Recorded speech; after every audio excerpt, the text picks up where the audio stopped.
Het evangelie van Jezus Christus, zoals Lukas dat beschreven had. Haadstik 17.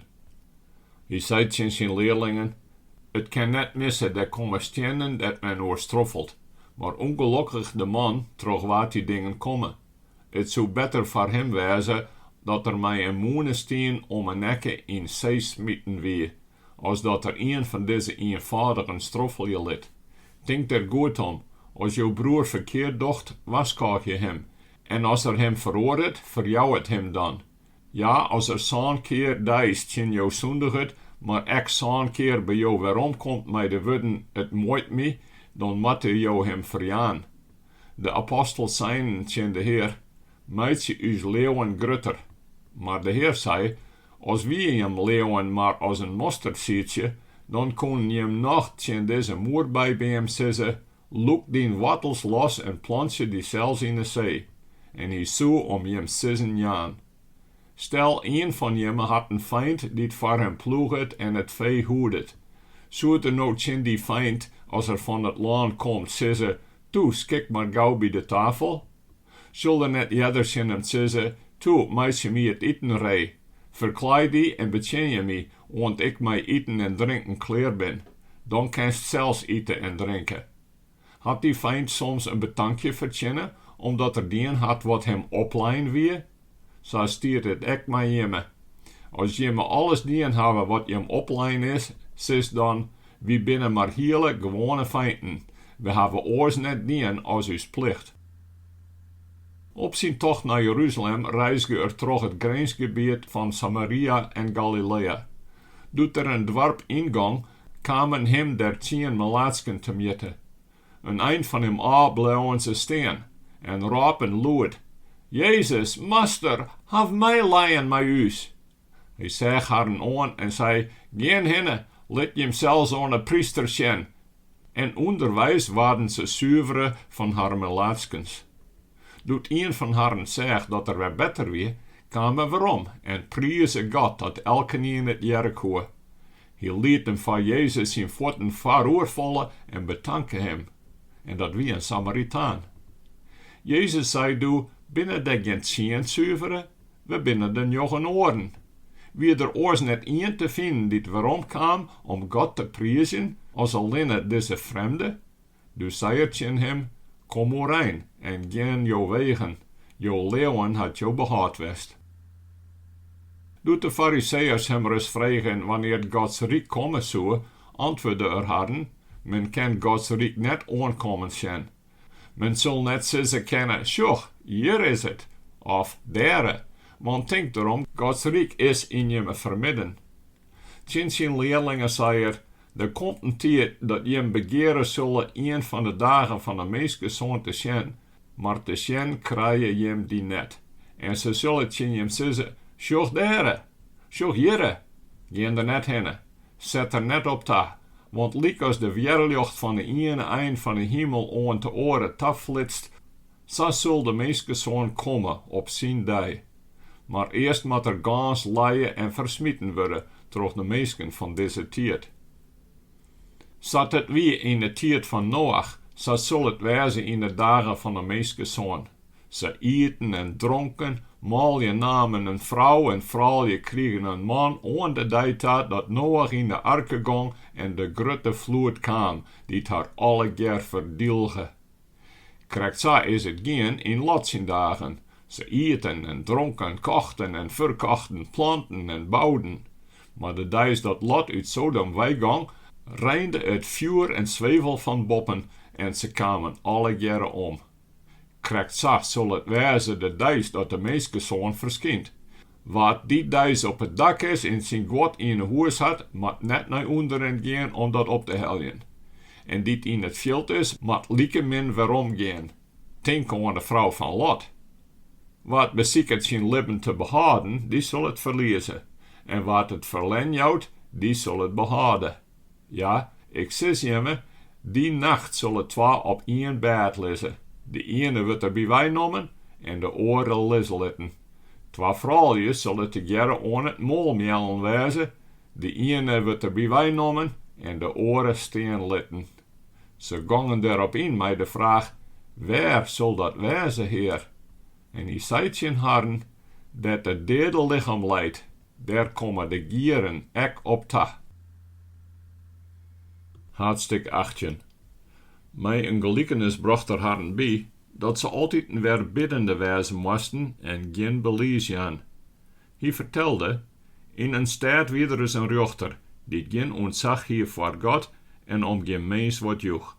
In die stad wieder ek een widdo, die het hield die weer bij hem kwam en zei, help me aan mijn rjochtje, mijn tjimpertij. Een tijd lang woorde net, maar later zei er bij hemzelf, al heb ik dan ek geen ontzag voor God en jou ik om geen mens, die widdo zal ik doch haar rjocht maar aan, omdat ik zo'n last van haar ha. Oors komt het aans nog zo vier dat ze mij aanvlucht. De Heer vervette, wat die onrechtvaardige rjochter daar bij hemzelf zei. En zo God dan soms zien uitkarten net haar rjocht aan, die bij nacht en dag aan hem roepen, zo er haar soms wachtje litten. Ik zeg je zal haar voeten niet in rjocht doen. Maar zal de meeske zoon, wanneer het er op aarde komt, daar wel meesken vinden die dat leauwe? Maar het eigen op Inkelde, die het wist wien van haar deugdsemens en op oren delzegen, vertelde er deze gelikenis. 2 mannen gingen op naar de tempel om te bidden. De een een Fariseeër, de andere een tolgarder. De Fariseeër stier rjocht op en bidde dit bij hemzelf. God, ik dank je dat ik net Lukas die oren ben. Rovers, dogeneten, trouwbrekkers, of ek Lukas die tolgarder dere. Ik vast je 2 keer weeks. Ik offer je het 10e part van al mijn inkomsten. Maar de tolgarder wie op een distantie staan blijven en woon het eens de eigen naar de hemel opslaan. Hij sloeg hemzelf voor het borst en zei, God, wees mij zonder genedig. Ik zeg je, de laatste gang naar huis in vrede met God, maar de eerste net. Want elk die hemzelf verheegt, zal vernederen worden. En die hemzelf vernedert, zal verhegen worden. Ze brachten de Lytse bern ek bij hem, dat er die onrijtjes zoe. Maar doet de leerlingen dat zeggen, stegeren ze haar aan. Jezus raap de bern likwijls bij hem en zei, liet die bern bij mij komen en keer ze net, want voor zulken is het rijk van God. Ja, ik zeg je, waar het Gods rijk net aanneemt als een bern, komt er grif net in. Een man van onschijn vrege hem rus, goede master, wat moet ik doen om eeuwig leven te winnen? Jezus zei tegen hem, waarom neem je mij goed? Geen een is goed als God alleen. Je kennen de geboden, net trouwbreken, net moedje, net stellen, geen valse verklaring aanlezen, je mag Heit en mem in ere houden. Hij zei, dat alle jaren ben ik van jongs aan nijkomen. Doet Jezus dat jede, zei er, 1 ding mankeert er nog aan bij jou, maak je alles wat jou bezitten aanhield en verpat dat onder de armen. Dan zal je jou een kapitaal in de hemel hebben. Kom hier dan en gaan met mij. Maar ze goud de man dat jede water slim mismoedig, want hij wie rijk. Jezus zei het en zei, wat is het toch een zwier stuk van meesken mij yield om Gods rijk in te komen. Ja, een kameel kan makkelijker terug het eeg van een nuddel, als dat een rike een Gods rijk inkomen kan. Die dat jet heen zijn, waar kan dan nog behouden worden? Maar hij zei, wat bij meesken het kan wel bij God. Nu zei Petrus, sjoch, wie hebben al iets bezit achterlitten en binnen mij jou gaan. Jezus zei doet zijn harren, ja, ik zeg je, er is niemand die het huis, vrouw, broers en zusters, aden of ben om Gods rijk achterlitten had, of hij kriege ter hier op aarde al volle meer van waarom en in de kommende vraat eeuwig leven. Toen nam er de 12 apart en zei, sjoch, we gaan op naar Jeruzalem. Alles wat bij de profeten door de meeste zoon beschreven stiert, zal nou uitkomen, want hij zal oorleveren worden aan de heidens.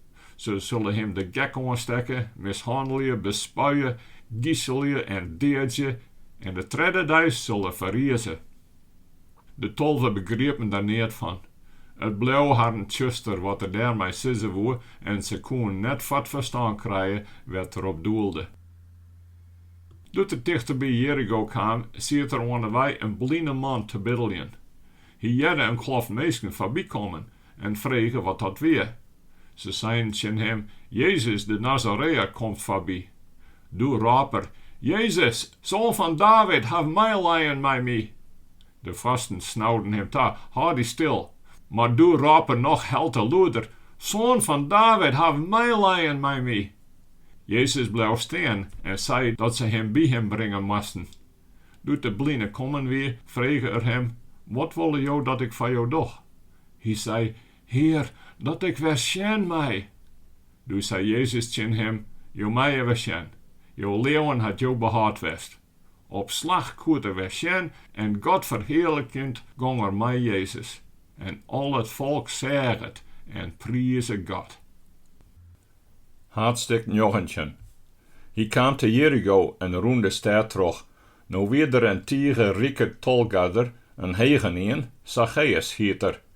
Die alle war om te zien wat voor persoon die Jezus weer. Maar hij wie iets van postuur, dat het woe hem vanwege de kloft meesken net slagje. Toen roende er een eind vooruit en klom in een wilde vieren bij hem om hem te zien, want daar zou er langs komen. Toen Jezus op dat plak kwam, zei er omheeg en zei tegen hem, Sachéus, kom gauw naar onderen, want ik moet u het bij jou te gast wezen. Toen makke er dat er onder kwam en helle hem mijn blijdschap in. Elkenien die dat zag grommelen en zei, hij is bij een zonder in de huis gaan en daar had er no ta. Maar Sachéus ging oorijn en zei tegen de Heer, Sjoch, de helte van mijn bezit, Heer, jou ik de eermen, en als ik een aanzet heb, jou ik het hem dubbelt waarom. Toen zei Jezus tegen hem, Jood is oor dit huis het heil komen, want deze man is ek een zoon van Abraham. De meeste zoon is om eens komen, om te zieken en te behouden wat verlen weer.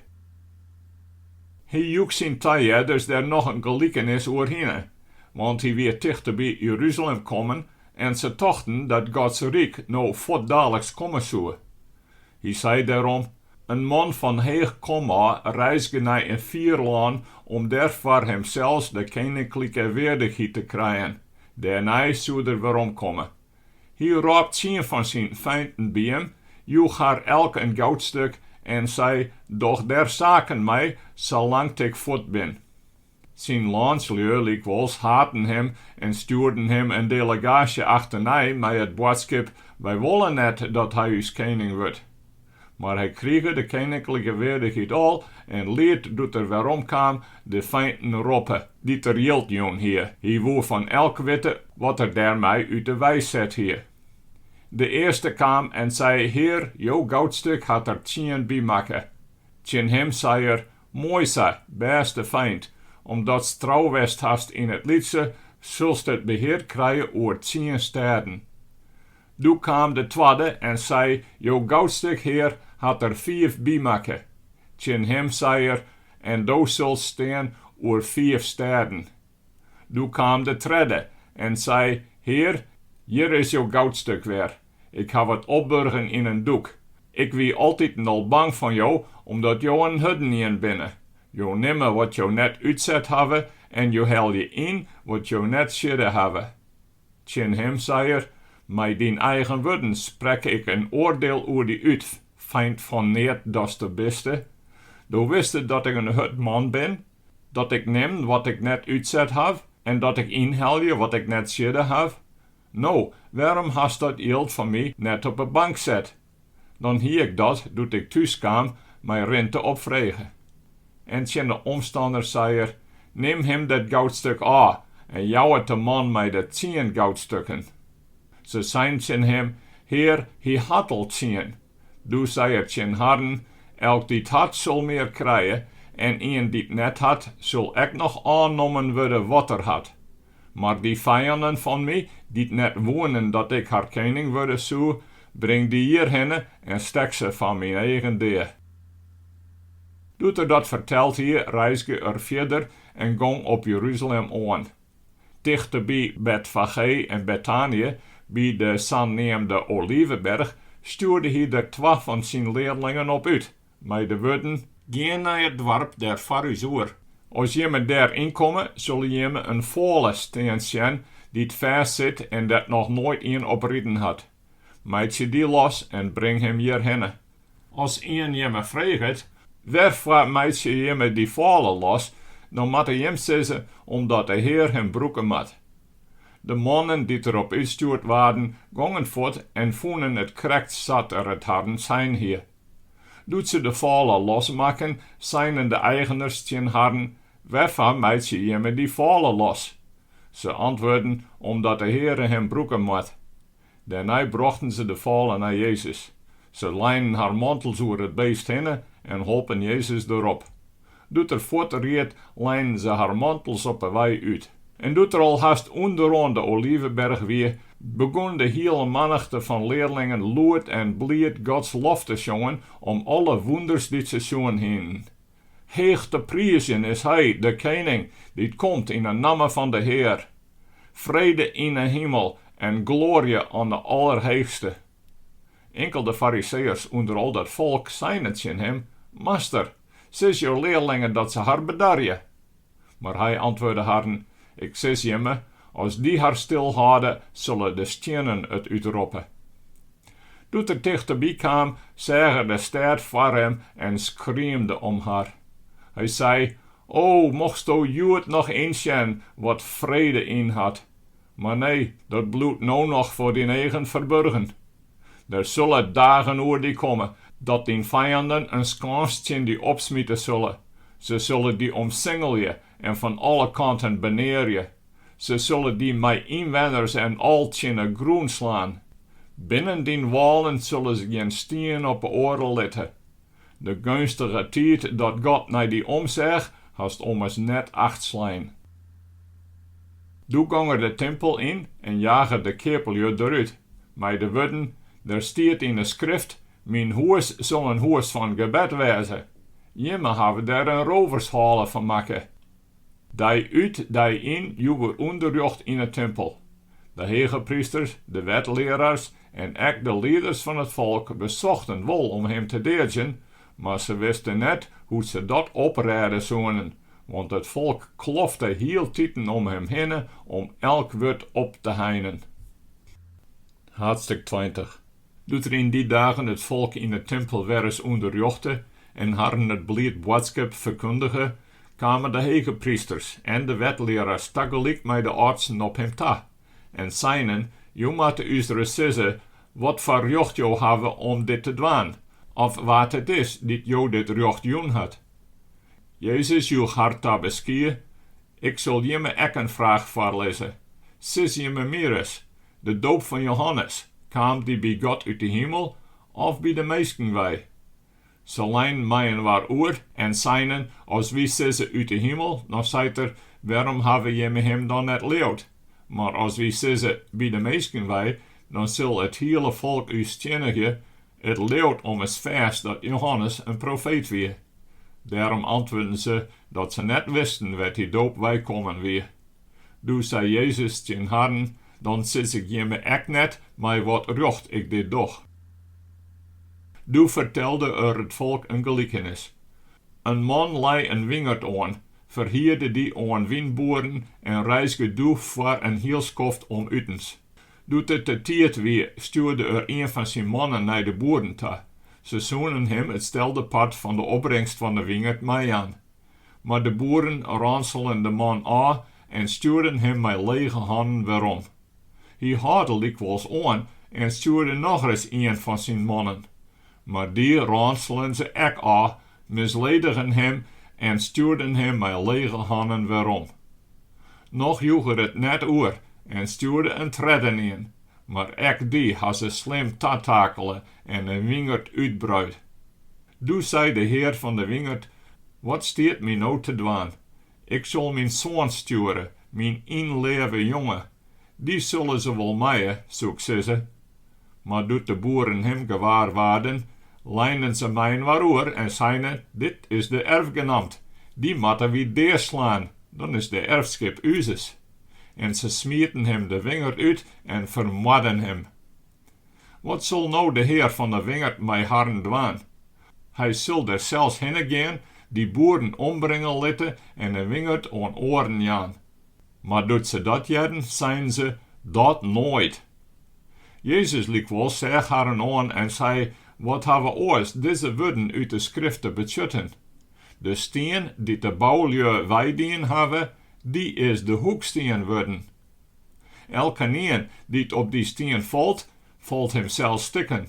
En als er op een valt, die te marzelter. De leraars en hegelpriesters bezochten hem door dadelijk zijn handen te krijgen, maar ze dwasten het net aan om het volk. Ze begrepen om een schoon dat die gelikenis op harren sloeg. Ze hadden hem scherp in het oog en stuurden spionnen, die haar als betrouwbare lui verdienen om hem op zijn woorden te vangen. Dan konden ze hem aan de sterke jerm van de landvaart oorleveren. Zo vragen ze hem, Master, wij weten wel dat wat jou zeggen en leren goed is, en dat jou geen mensen naar de eigen zoeken, maar eerlijk de wij van God wezen. Maar je wie de keizer belasting betaal je of net? Hij zegt door haar gloepskens hinnen en zei, liet me eens een denarius zien. Waar's beeld stiert erop en waar zijn namen? Ze zeiden, de keizersinnes. Du zei het zijn harren, nou, jou dan de keizer wat de keizersinnes is, en jou God wat Godsinnes is. Zo konden ze hem in het publiek net op zijn woorden vangen. En versteld van zijn antwoord, houden ze haar stil. Nu kwamen er enkele Sadduceërs, lui die hebben willen dat er geen ferrizenis besteedt. Ze vragen hem, Master, Mozes had het u zo vastgekregen, als een trouwd man zonder bern stiet, dan moet zijn broer de widdo nemen om bij haar voor zijn verstoorne broer bern te winnen. Nou wien er zaanbroden. De eerste trouwde maar stoor zonder bern. Nu nam de tweede de vrouw. De derde die dat ook en zo ging het met alle zaan. Ze storen alle jaren zonder bern na te litten. Op het laatst stoor de vrouw ook. Waar van die mannen zal nou bij de ferrizenis die vrouw krijgen? Alle zaan had ze haar ommers als vrouw gaan. Jezus zei tegen haar, de meesten op deze vraat trouwen en worden uittrouwd. Maar die ta die oude vraat en de ferrizenis uit de deur weerdig acht binnen, die trouwen net meer en worden echt net meer uittrouwd. Ze kennen ommers net eens meer sterren. Ze binnen als engels. Als ze deel hebben aan de ferrizenis, hebben ze deel aan het goddelijk leven. Verders, dat de derde verriezer had Mozes al klaar uitkomen laten, doet er bij de twannebosk de Heer neemde, God van Abraham, God van Isaac en God van Jacob. God is geen God van derden, maar van levenden. Voor hem binnen ze ommers alle jaren leven. Gewoon van de leraar zijn, Master, dat hebben jou goed zijn. En ze dwasten hem net met nieuwe vragen aan te komen. Hij zei tegen haar, hoe kunnen ze zeggen dat de Christus David zijn zoon is? David zelf zei ommers in het psalmboek, de Heer zei tegen mijn Heer, gaan zitten aan mijn rjochter, want ik van die vijanden die een voetbank maken heb. David neemt hem Heer, dat hoe kan er dan zijn zoon wezen? Wilst elke een het jaren, zei het tegen zijn leerlingen, pas op voor de wetleraars, die mij graag in lange mantels omrennen. Ze mij er graag oor dat ze op een merken grote worden, in de synagogen op een vaste plakken zitten en het ereplak aan tafel hebben. Ze eten de hoezen van de widdo leeg en doggen voor het eeg lange gebedens. Namens de zwier zal het oordeel wezen dat ze krijgen.